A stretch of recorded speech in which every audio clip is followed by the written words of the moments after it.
Alrighty, everybody, welcome to this issue of Marketing Phone Calls. I'm Jason Leister, and I'm here with Ricky Breslin. And today we are talking about building a list. And it's a very deep topic. We're going to kind of bounce, in between being specific and being broad in general. But there's some stuff that we've learned over the years about what to do, what not to do. And that's what we're talking about today. So, Ricky, why don't you jump in and talk to people about some of this is simple and yet it's so overlooked sometimes. Talk about your list building experiences, and maybe a couple things that you learned over the years.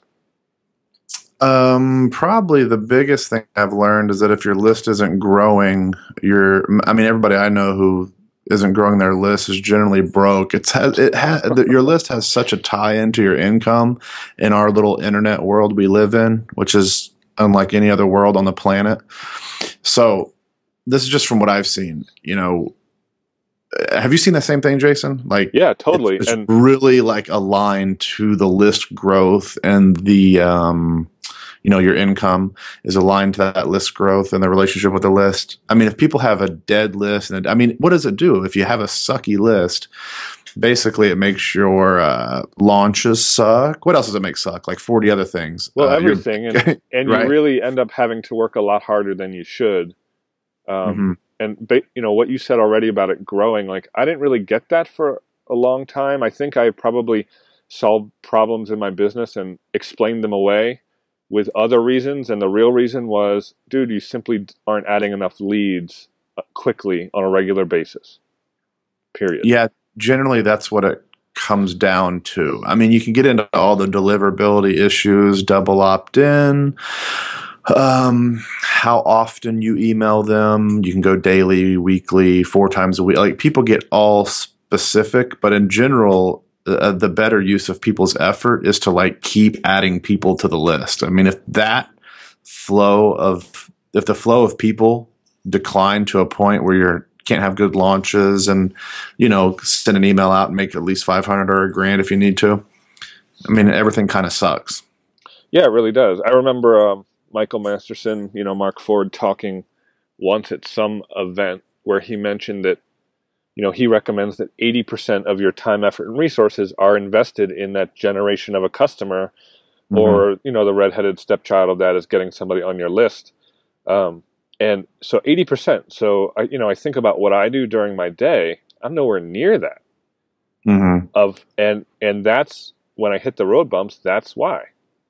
Well, I think it's I don't know what you think about this, but I think it makes people feel so good to reply to an email because it's a quick win, or answer a phone call, or do something that is really low leverage versus taking your fishing pole, which is your brain, and dropping that pole into a pond somewhere and seeing if there's warm blood. And if there is, extracting and building a relationship with as many of those people as possible. The reason people don't do that is because of the amount of risk involved, because you can waste a lot of money. I don't even like to call it a waste. We can test away a lot of money.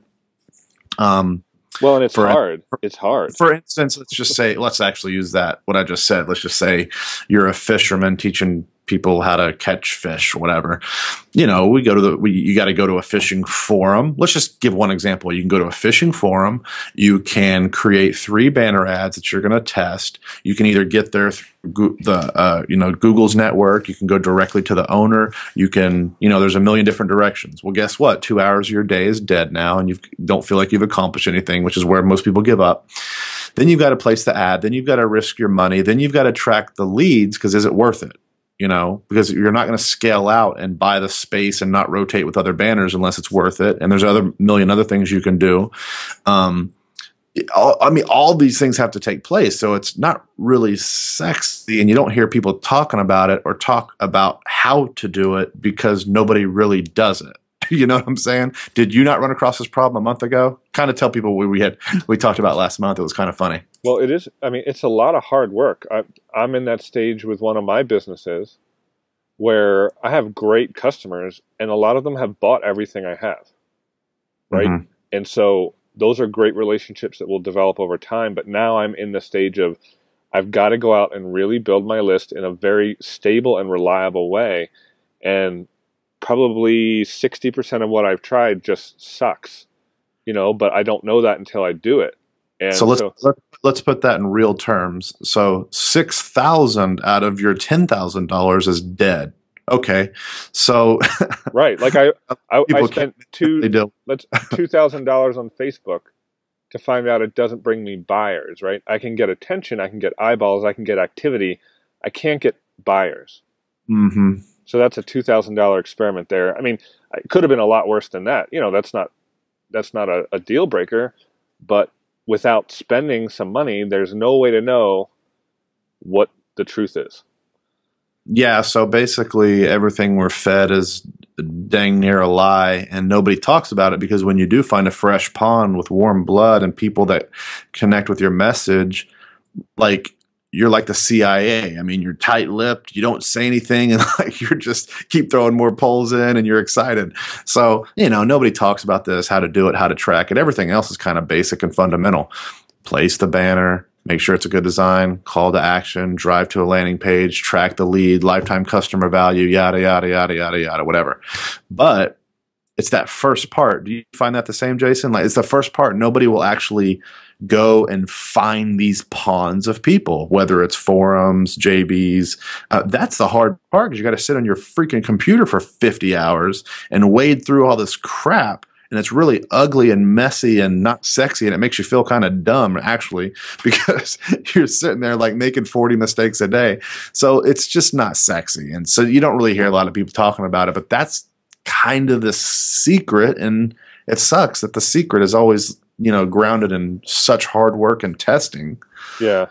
I mean, I had a banner ad campaign not too long ago in a banner ad network, and first of all, I had to get my ads approved, right? Which some of the publishers I guess, considered competition. So like, I was dead from the get-go there. Then I had to do a couple iterations of the creative because the first ones I sent out, it just didn't appeal to anyone. And so over the course of months, really, I finally got campaigns that are working now, simple banner ads that bring me click-through rates that, like, compared to Facebook, are astronomical. Mm-hmm. And I have something that I know if I throw this amount of money at it, I have a good idea what's going to come back. But like, that was a multi-month process. So it is definitely a lot of work. And then all that work you did can dry up in like 6 minutes. And then sometimes you'll be able to milk it for 6 months. And then it's like, so you're always playing with it. It's like Play-Doh. Like, we're seeing if it works or if it's nice or if it brings leads. So all this stuff is so ugly and messy that, like, you never hear conversations like the ones we're having because nobody wants to, first of all, sit there and admit they failed, which me and you do like 90% of the time. So nobody really wants to talk about that because it's just not cool. It doesn't make them look good. But I mean, me and you pretty much aren't afraid to say we fail a lot, like more than normal people. But it's cool. We keep rolling and you get those successes that makes it all worth it. But yeah, that's kind of the unsexy part. I mean, you got to keep those leads coming, and it's really hard. And then, it can take a lot of your income too to find the stuff. I really think until you discover a reliable way to generate leads, like, I mean, that's the hump that you have to cross to get to something sustainable. Mm-hmm. And you hear out online a lot about traffic. Well, that's kind of cool and that's sexy, but it's really about the leads, right? It's about getting the leads. And I know over the past 10 years, I've spent way more time on the product. I've spent way more time on the packaging and the marketing. I've spent a lot of time dealing with customers. I've spent a lot of time dreaming about the next product. And I would probably be really embarrassed if someone had tracked the last 10 years and quantified for me how much time I spent on generating leads. And well, the cool thing is nobody else has either. So we are right there with everybody else. And really, that's something I want to change next year, and I'm going to change. Is you go through a lot of realization process as far the longer you're in the game and the deeper you go. And the more I think about it, the more I realize products, upsells, cross sells, down sells, extracting more value out of clients and customers. That's kind of easy, actually. The hardest part is the leads, man. The leads are, because it's the most time consuming, the costliest, the riskiest, like all the back end work. Have you found that out to be true, Jason? Like that's the easy part, creating a product, marketing, writing bullets, like that's child's play compared to finding good leads. That's my opinion. Yeah, I would totally agree with that. I think I wasted a lot of time over the years. I mean, those things that you mentioned, cross-sell, upsell, how to make a product. I mean, those are the shiny objects that you see out for sale out there about how to do these things. Mm-hmm. But like you said, the problem is you get really good at that, but that's like stage 2. But you know what, man? You really can't. I mean, think about it. You know, it'd be hard to sell you. First of all, it's hard to sell hard work. That's number one. But number two, it would be really hard to sell somebody a step-by-step process, like a real step-by-step process on like banner ads. You can try to make it cute, and yeah, there's a lot of untapped traffic, et cetera, et cetera.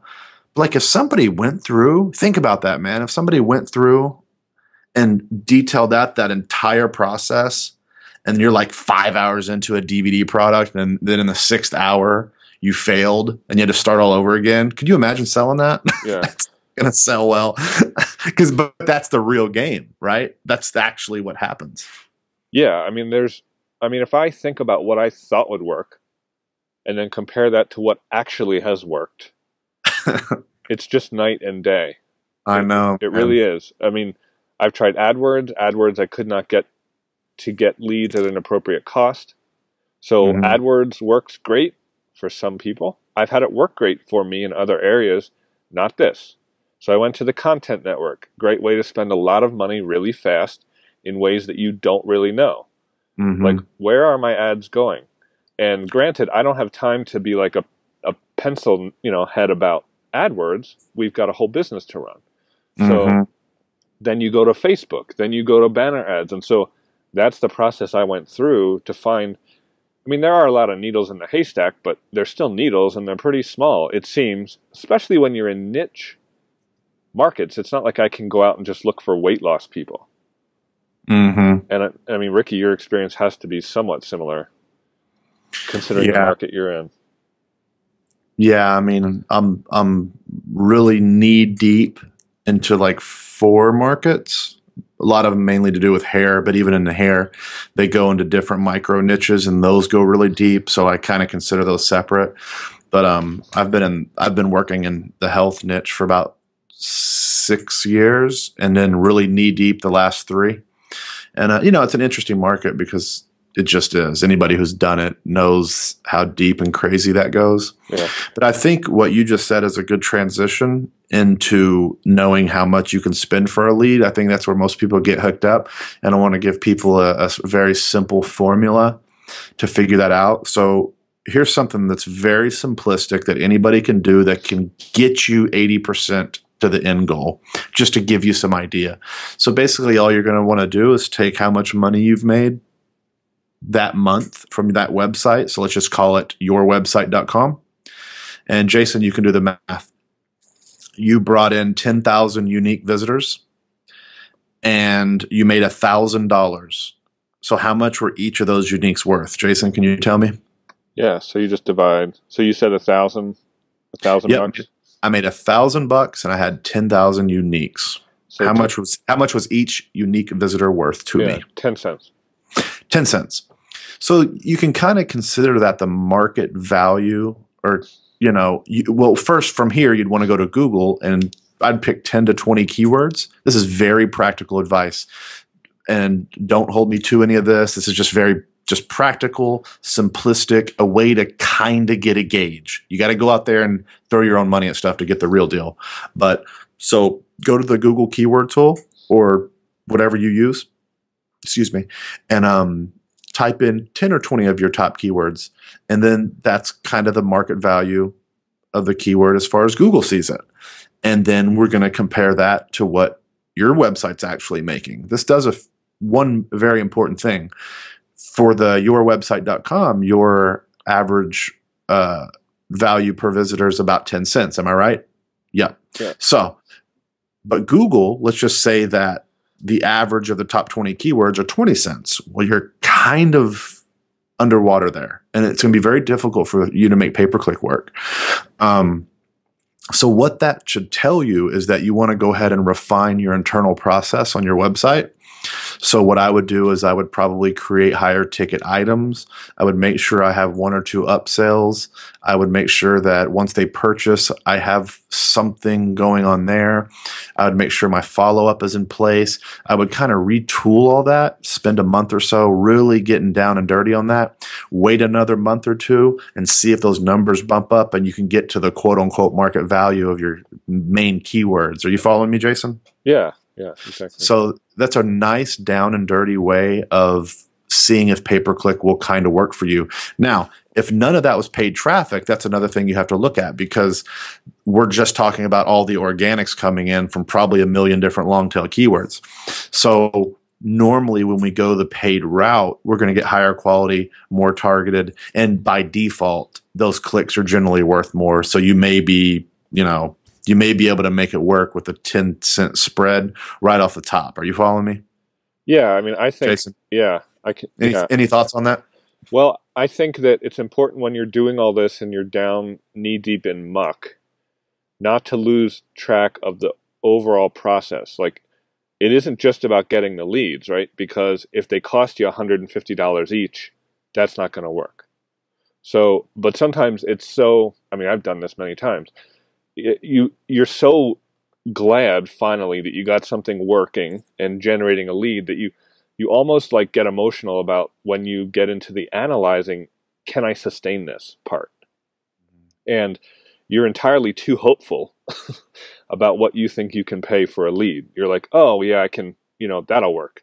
But you have to be just as ruthless about step 2. Let me break it on there, Jason, before I forget this point. Yeah. You make such a good point there that it makes me want to just, remind the people that are listening that the best skill set, one of the best skill sets you can ever develop in our little weird world we live in, is to never get up or down. You really want to stay even keel, whether you hit a home run or you fail. It really, at the end of the day, none of it matters. I mean, get excited, have emotion, but try to stay right in that middle ground because there's just too many ups and downs. You can't emotionally play that game. So no matter what it is, keep moving. If you find a good pocket of, of leads, ram it and push it and grind it. And then if that disappears or it gets sucked dry, no big deal. We're moving on to the next one. You may have 6 failures in a row. Then you're fishing again and you found another good pond. So just play the even game. Would you agree with that? Yeah, and I think another thing to try out, when I was doing that lead gen, I went through a period, or even before that, you're going to pay some cost to get a lead, whether it's word of mouth, whether it's an article that you wrote, whether it's paid traffic. Like, there has been an investment made of time, effort, or dollars, right? And so when that comes in, ask yourself, how quickly can I recoup that investment? For me in my niche, that meant that I tried a one-time offer immediately upon becoming a lead. Mm-hmm. And I've tried it at high price points. I've tried it at low price points. But, the overall goal is you have to get leads in a sustainable way. Mm-hmm. You can't you can't say, I can get leads, but how long can I keep this up? That is not a successful lead generation campaign. That's when you, like Ricky, you're saying, you turn off the emotion, end your love affair with the fact that something actually worked, and go try something else that's actually sustainable. Mm-hmm. That's an excellent point. Have we even talked about what the call was about? No, we're experimenting with the new format where we actually sum everything up at the end. You got done saying that, I was like, I think we just talked about leads for 30 minutes. Double opt, I don't know, Aweber. I don't even know if we were going to this, but no, it was about building your list. But it really did. I think it all came back to, like, you got to get leads. So, I mean, you're not going to build a list, and I think that we could probably have another call that has to do with the nurturing of the lead. Yeah. Maybe how many times I think people would be very interested, Jason, because you email on a daily basis. I don't. You do? Yeah. I think we could probably go deeper into that in another call for sure. I think people would really enjoy that. But I think this call kind of turned into our experience with leads and all that good stuff. It's just so important. It's hard to talk about all the other stuff without, handling that front end. Without that front end, you can't have a business. And I wish I had understood just how serious that is, like a long time ago. Instead, I had all these challenges, and I was thinking it was me, or I was thinking it was, oh, they don't like the product, or these people are stupid.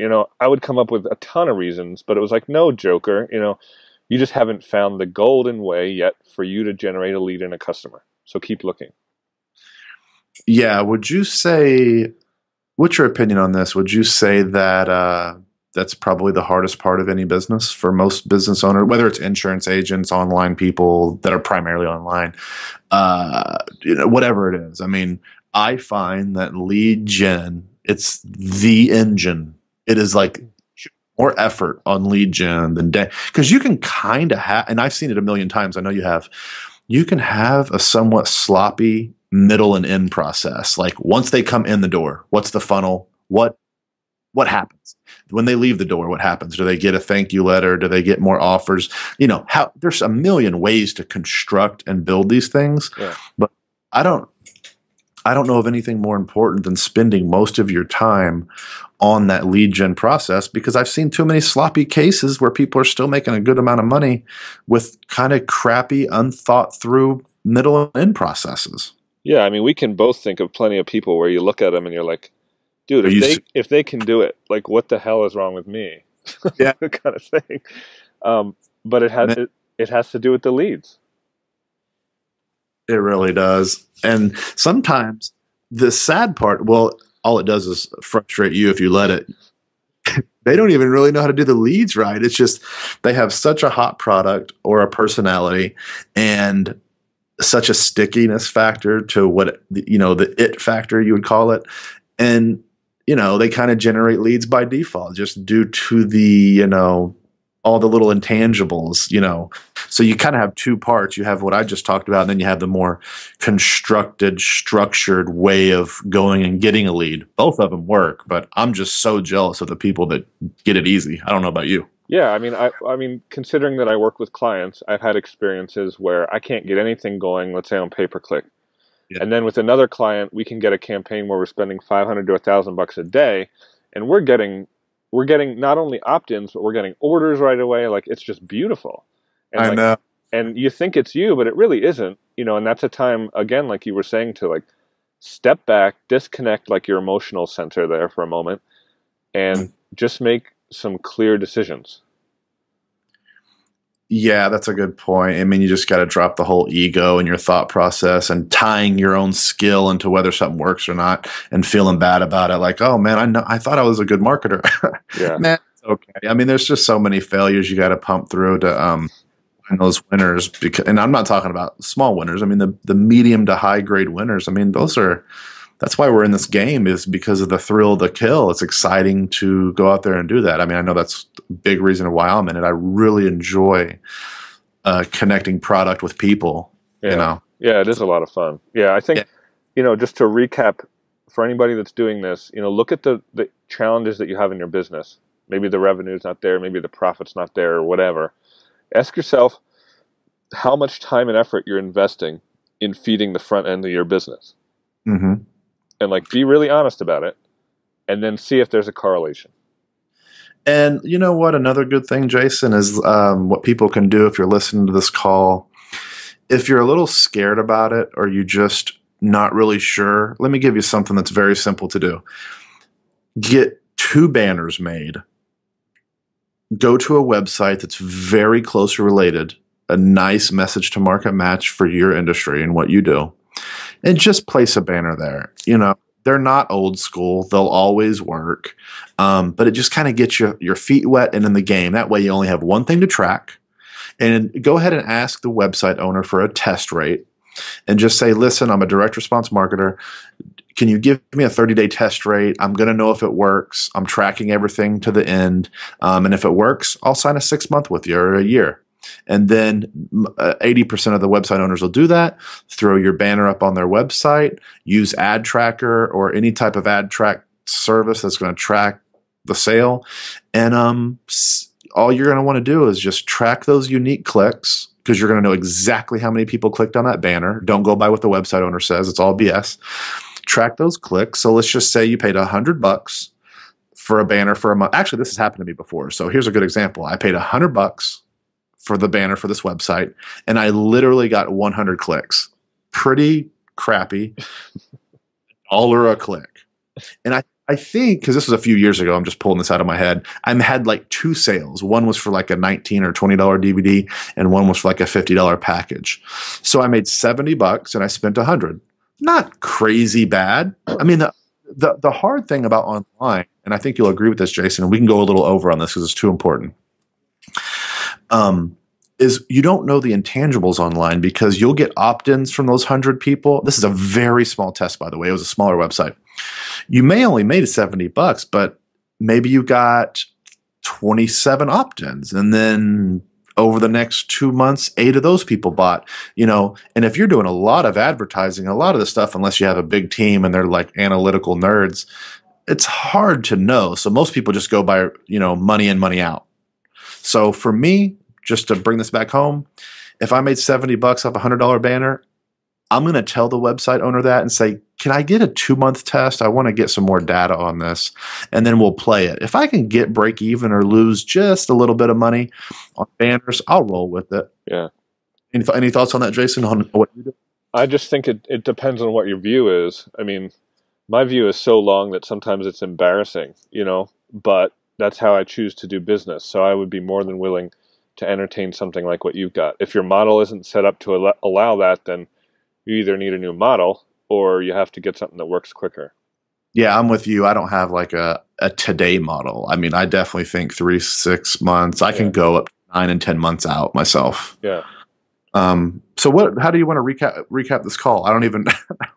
Well, I just think for everybody to take a very good look at how much time you're investing in this part of everything, because there's no part of your business that isn't fed by this.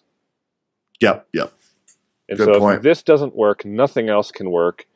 You may get money, but you're going to work way harder than you would have to if you had a steady supply of good leads that you could turn on and off. Mm-hmm. And that's the hardest thing in the world to do.